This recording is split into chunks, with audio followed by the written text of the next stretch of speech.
Welcome to the Voice for Dads podcast.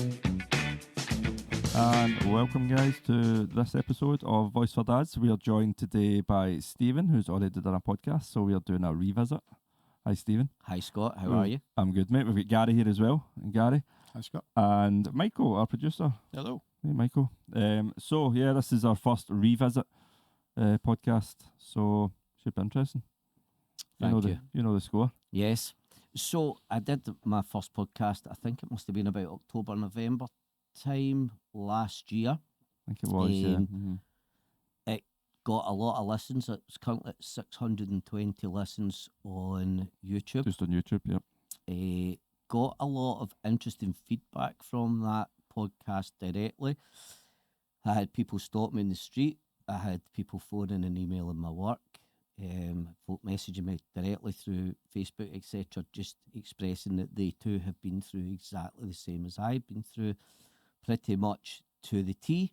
Mm-hmm. And they thought that, like me, they were alone and it was only happening to them. So at very least I raised a bit of awareness, and it got a bit of traction through people that thought they were suffering parent alienation.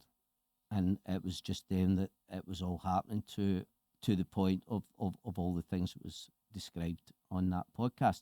Well, we spoke before. You thought you were alone. I thought I was alone. I thought you were alone. I thought it was, but what it's worked out as is probably about 90% of what I went through, everybody else has gone through with a wee variation. Ultimately, it was the end. Yeah. Results have all been the same where they've been without access to their children for long periods of time. What I did want to reiterate on it was that out of all those reactions, I did get an email directly into my work from my ex-wife, the mother of my son, suggesting or indicating that my son would like a meeting. And this is on the back of doing the podcast. This was off the back of doing a podcast. So, which I thought was very positive, and I thought that was a very good thing. Unfortunately, the meeting didn't quite go as planned. So, as you can imagine, after not seeing my son for 10 years, getting an email out the blue to say that he wanted to meet me. What did the email say? Like, how was it worded? So the initial email, it was just quite a short email saying, Connor wants to meet you at a location at a time to bring somebody with me. So I tried to engage a wee bit, but obviously wanted the meeting to happen. And I think it was going to be about 2 weeks from when the initial email came in to when I was meeting him. So as you can imagine, the thought process, the different other things going through my mind, what was going to happen, how it was going to pan out, how the future would be, etc. But, I thought this was my first opportunity to tell my son my side of the story, because for 10 years, he hasn't heard my side of the story. He's only heard one side of the story.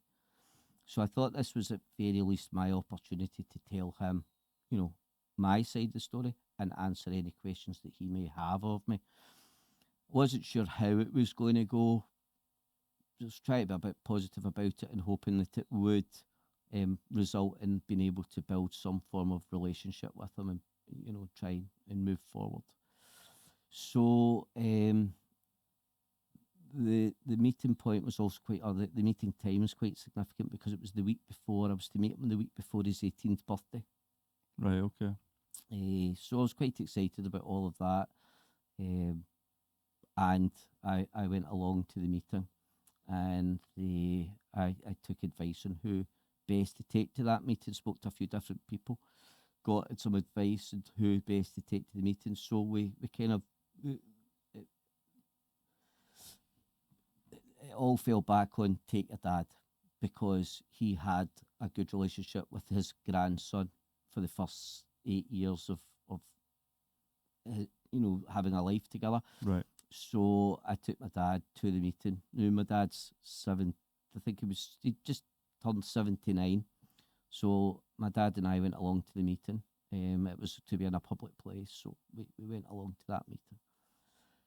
And we joined it was in a coffee shop, we joined the queue, And immediately I spotted, we arrived early to make sure that we were there in Hugo at that time, but I'd already noticed that his mother's car was there. Kind of had a suspicion she might have been there or thereabouts. So we So were you aware didn't know of it. who was going to be there before you got there? I wasn't told who I was going to meet. I didn't have a clue who I was going to meet.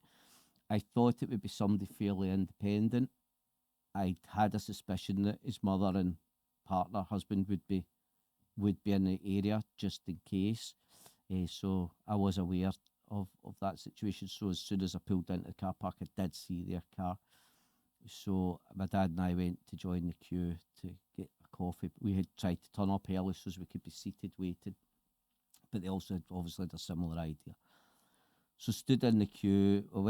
Stood back from the queue because straight away I spotted my son in the queue. Then I spotted his mother. Then I spotted her husband. And then I spotted some other guy. So we stood back to let the queue clear a wee bit. But we never actually made the queue because we were intercepted before we got there by my son, his mother, her husband, and this other guy. It was quite clear from the start there that they weren't there to talk to me at all about any moving forwards or being allowed to tell my side of the story. So they felt they had to go team-handed. It wasn't just, let's go, let you sit down with your son and have a conversation. 100%. To me, it was a setup. And when I've told the story a few times after to different people, it's just come back as the same thing. It's been a bit of a setup. I've gone with the hope, take my dad with the hope that I would have got to speak to my son, tell him my side of the story, answer any questions and take it from there. But quite quickly, it was evident that was not going to be the case. So it was a case of the meeting didn't happen inside. The meeting then happened outside of the car park, and I wasn't given an opportunity to see anything. My son just started shouting and swearing at me and telling me to stay away. So at that point, we kind of already knew that the meeting wasn't going to be sit down and talk, and it was quite clear a setup. So at that point, my dad and I we walked away from the situation because it was a busy time. There was a lot of people watching. There was a lot of people hearing us and seeing what was going on. So my dad and I removed ourselves from the situation. And what was he saying? What was your son saying? He was just shouting and swearing at me, telling me to stay away from me. He wants nothing to do with me. It was probably seemed like a long time, but it was over in a flash. But I was supposed that I was a bit taken aback because we were on the back foot straight away. But you weren't sure what to expect, were you? We weren't sure what to expect. We had no control over the meeting. We had no control over who turned up to the meeting. So did your son say anything to your dad, his granddad, that he hadn't seen in 10 years? No, everything was directed at me, telling me to leave him alone. He wanted nothing to do with me. He was shouting and swearing at me.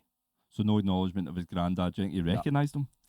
I don't actually know. I think probably anger was what was fueling him. I don't even know if he'll remember him being, if Connor will remember him being there or not. Because I think I was just fueled with anger. Yeah. I think this needs to be addressed as well, how meetings like this take place, because you should be able to vent with somebody there in between.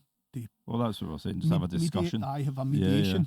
Yeah. So then what happened then? So on the back of that then? So we just walked away, and that has been pretty much it ever since. Haven't seen him. How long did that last then before you went, right, this is clearly not going in a positive way? Probably just about 10, 15 seconds. Then you realised that it wasn't going to work out. Yeah. And have you tried to reach out again since then? I haven't tried to reach out because no, personally, no, I haven't reached out to him. There is... Well, unfortunately, going back to what you said about his age, so that's him an adult now. He's 18 and there's no one to protect him. There's no agency that's going to come in. He's an adult. So that's tragic in itself. Not great. But I suppose the whole thing of this podcast again is to try and make awareness. Obviously, what we've now started to do is speak to a couple of MPs just regarding how making other MPs aware of the family court system, how unfair, how corrupt it is, how easily it can be abused. And I've had a meeting with one MP who hasn't a clue on how the family court system is operated. And when I explained how it all happened, it was a big eye opener. So at least we've now got another follow up meeting with that MP, and we've got some email addresses to reach out to now. And I suppose I would suggest that anybody that is experiencing parent alienation is that they reach out to their local MP. They make the local MP aware of what's going on at the family courts. They make them aware of the situation and the current, what they're having to live through. And I've got an email address which we'll put on the screen at some point during the podcast and probably in the comments. So again, I would urge people to reach out to as many people as they possibly can. Don't suffer in silence. There is groups out there, and without volume, there won't be that. There won't be a change. Yeah. No, and that's just it. There's loads of groups now that weren't around when I was a child. And even with your son now being 18 and being an adult, I know, because I know your story, that he's a victim. He's a victim, this boy. Well, it's nothing short of child abuse. It is, and the problem is the people that should have been there to protect a child of, in a vulnerable situation didn't protect. They didn't stand up to it. Yep. You've got the social work, you've got the police, you've got the family courts. Not one of them stood up to. And look at the damage that's been done. And the damage has been done because I've been to counselling myself. I've spoken to counsellors, and one of the things that I suffer from now is that my system is on high alert all the time. I don't know when I might bump into my son, and quite the same, my son doesn't know when he'll bump into me. So it's got an effect on children. It potentially shows signs of learning difficulties or ADHD. There's some trauma. It's trauma-induced. Definitely and it can show through to them. The reality is their system's in high alert because they don't know when they're going to bump into their dad or their mum or whoever it is, and it could happen at any time. So your system's always on high alert. If I'm and right, it's total. It's verging on child abuse and the fact that the systems are not there. So that's why you need to speak up. You need to tell your story. You need to be heard. You need to go to your MP, and you need to put your story to the email address that will be on the screen at some point. Yeah, definitely.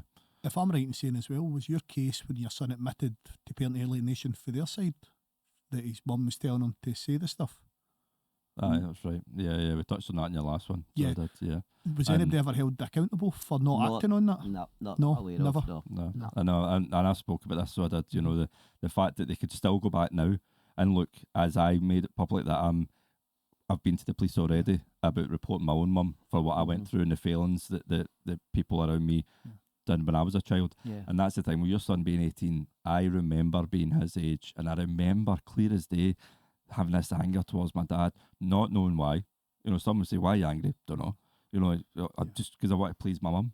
Well, from my point of view, my ex-wife made my son write a letter to saying I was being inappropriate with him, and she took it to the police, and he got fully interviewed with the child police protection. She used to strip him naked. He says when he went in at night, of the clothes that I'd put him in, he was stripped of them. And they were crumpled up in a plastic bag, thrown under his bed till the following week. So he was all allowed to wear them when he was seeing you. Just the damage that does, it's just horrendous. I remember it'll never leave me, as my mum used to say to him. She said to him one day, what is it you do when I drop you off? What do you do? He says, I just go into my room and I cry. Yeah. And we need to follow up what you said there. So he wrote a letter saying that you were inappropriate. Yep. Get interviewed as a child. And then the police and the professionals got out that his mum made him write it. I get the phone call through social services. Yeah. And how should not held accountable now? Like right now, still go back. Because it's these things need to be addressed, and somebody needs to be held accountable. So going forward, other people aren't put in these situations, and this is what's not getting addressed. So 10 years, it's a long time, but it was. It's only 2015. Just go back, and she should be charged and held accountable now for doing that. 'Cause your son might not even remember that being the case back then, Yeah. because he'll not have access probably. And then have to a the different, notes. a warped view of reality because he's just been led to believe Mhm. things that aren't true. He believed that completely. If you put him in a lie detector, he would pass because he believes Yeah. that. Yeah. But it's just manipulation, it's coercion, it's control, it's abusive, it's child abuse. But it's It's being disgusting. allowed. But it is being allowed to happen Mhm. by the people that should be preventing it. Yeah, Because yeah. it's very easy to abuse the system, and that's the problem. The system can Too be easy. abused, and Yeah. That's and the default is, take the child off the. And I said it's not always the dads that suffer. The mums suffer too, Mhm. but it, it's not fair, and it's got to have a lasting effect on the children involved, and the very people that should be protecting the child don't. Mhm. And that's in my case the mum, social services, the police, family courts. They haven't people done that their failed them. job. They've Yeah, all yeah. failed, and I'm the only one that's been trying to protect them. But Mhm. at the same time, I was then painted the bad character, Yeah, yeah. and And I do think, I said this to you in private, that again, comparing myself to your son, very similar situations, he'll come round. He will come round, but it won't be for a while. If you could get him away from the people that done the damage, the abusers, aye, and be like, look, let's just sit and have a conversation. You know, you have no idea of how much of a victim you are. If you could get him away from them, but again, he's 18. Who's going to interject now? I thought I was going to have the chance to speak to him Yeah. and be able to tell my side of the story or answer any questions he may have. Mm-hmm. But he wasn't allowed out the controls Yeah, of yeah. the You've got to people stay in are. that bubble, so you Yeah, do. yeah. Yeah, yeah. So- If you chase that social work report and you get that officially on that report that for back then has admission, that might be enough for you to even send over to him, enough to make him aware of what was Also, done in he the knows. past. Yeah, And yeah. at least that way it might change. It might give him the opportunity again to come and ask questions. At Yeah. least that way, because a lot of people, especially for that age, might not be aware if it all happened back then because I've been trying to block out that much. And a wee thing like that could change everything for you, mate. It's, what do you call Well, it? I've been asked by the police to do a timeline of everything I went through, and we've done it last week actually. And the first things I remember was 1991. So I'm writing down. I was trying to work out years. You go 1991, right? Roughly, I remember getting told to say this, told to say that, and only now as an adult you go, you know, how wrong was that? You know that, and you can clearly see. So that will come in time, but it's like how much time do you just let it pass? You know, and hope that it sees sense. You know. I think the whole point of my involvement now is that we need to make change. We need to tell people Mm-hmm. how bad that system is, how broken it is, how unfit for purpose it is. The whole, child maintenance, family courts, social services. It's such a broken system, Mm-hmm. and try to raise complaints in that system while you're going through that system is a very, very difficult thing to do. So Yeah. I suppose at the end of the day, the whole point of this is just to say that, if you are suffering from parent alienation, reach out to Scott, do a podcast. That message might get out there at the right time. It might get a result. It might get a better result than I got. But the podcast does work. Yeah. People are hearing it. Well, it does show the power of it, doesn't it? It does. Even what happened to you, it wasn't. Yes. It never went the way you hoped and the way we all hoped. But that wouldn't be forever. But you it know. got a meeting again and Mhm. again. I went with my dad. I was there to talk. I was there to listen. Mm-hmm. But it was clear from the offset that was not the other side's case. They Yeah. were not there to talk. They were not there to listen. And again, You don't go with backup. You Yeah. know, when you've got a vulnerable 18-year-old wanting to see his dad. But and- I A went. neutral setting. I did whatever I could, and I think again, it was the first meeting in 10 years. Mhm. It was just wrong in how it happened, but I can't control how it happened. I only did my best, and I went with the right person Mhm. to accompany me. And knowing what you know now, what you encountered going forward, if it was to happen again, or if any other parents in that were in that situation that were going to meet children, would you change anything, or is there the any prob- other things you'd put in place? The problem you have is that you're at the mercy of the person that's holding all the cards. So Yeah, I know. if that person says that the meeting's at 12 o'clock at night up the Carrick Hills, Aye, I know. you would kind Wow. of go, because Yeah. you can't say no. That's not. You've got.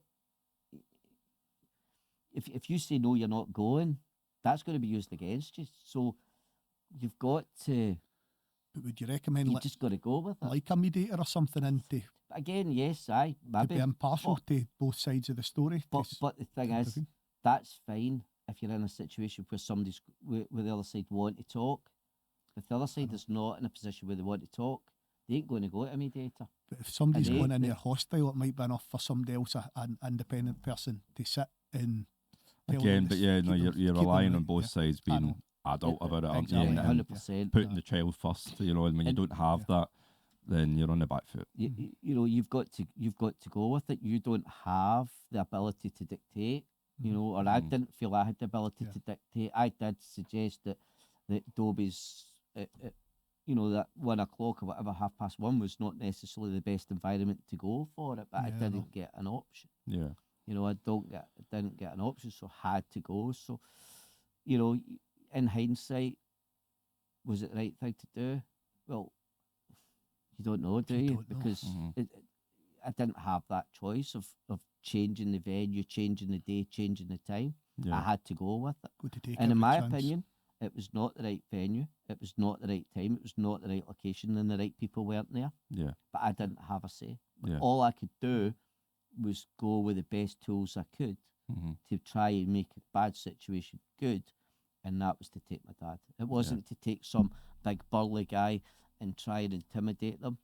It was to sit down and try and have a conversation. Yeah. And that from the outset was clear that wasn't going It to wasn't going happen. to happen. So yeah, just so upsetting, isn't it? When it's another example of just how serious this nature is that everything we're talking about just affects lives people forever. And there'll be many Yep. other people out there, obviously, your situation, but there's all these kids out there that might never know what could be because of parent alienation. and Yeah, that, yeah. and And what we- they've been told, aye, they believe what they've I been know, told. And it's a shame. Someone, I don't have the answers for it, but it'd be good to get feedback from people to see what could be put in place going forward to Yeah.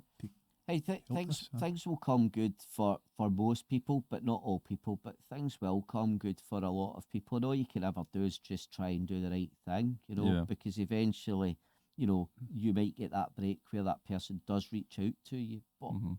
you Well, know, we you can know all what- never do the right thing. We know what's happened to your son is a crime. We know it's child abuse. We know it's against the law. And if the law was to act on it, they could press charges and people could be convicted and held accountable. But under the parental alienation side of it, in Scotland so far, it's still not a crime, which is just so outdated. So we're doing everything we can now to work in changing that. So we are, so that people like the people that have abused your son are held accountable. But you can Easier. only you can only do it in numbers. So if people have to speak up, Yeah. they No, have they to do. contact Yeah, their MP. absolutely. They have to, they have to make way. They need to contact Voice for Dads or any other organisation that's around. But Yeah. we need to That's act what on it we're in working on. numbers. If you're listening to this anywhere, if every person in each district went to their MP, notified just to be Voice for Dads, and then next time we're across the whole country and everyone in Parliament has at least heard of us, then that's a start, isn't it? And it gets the ball rolling. And Because another there thing, seems to be so many people not prepared to speak up. I mean, don't get me wrong, I had about a dozen people reach out to me at the early stages, all saying that they've been through the same, or they're going through the same, or whatever. And we haven't heard from them. but they don't. People seem to be scared to speak up for Yeah. whatever reason. But the family courts, if they're going through the family courts just now, then the family courts have this very big thing about hushing you. Mhm. Yeah, and the family courts don't want you telling your story. Yeah.